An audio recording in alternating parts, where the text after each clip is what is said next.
на 4, на 3 с плюсом. Не все получилось то, что хотел. Но мы с тренером работали под этого соперника, обсуждали его 2 дня. Работали над тактикой против него.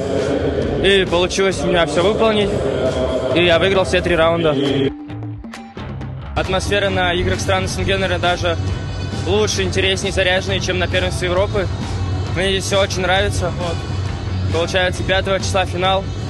Буду готовиться, разбирать своего соперника финального. И думаю, все получится.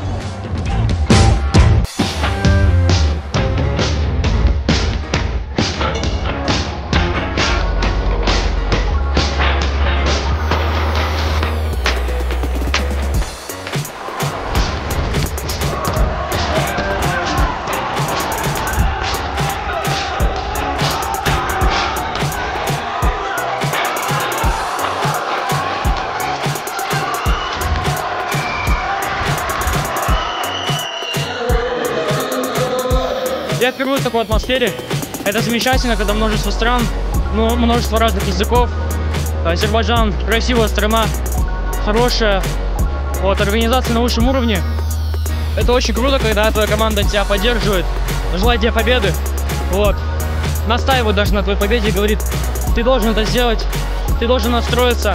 И, конечно, если бы это не поддержка, то, мне кажется, наша команда была бы не самой лучшей здесь, на этих соревнованиях.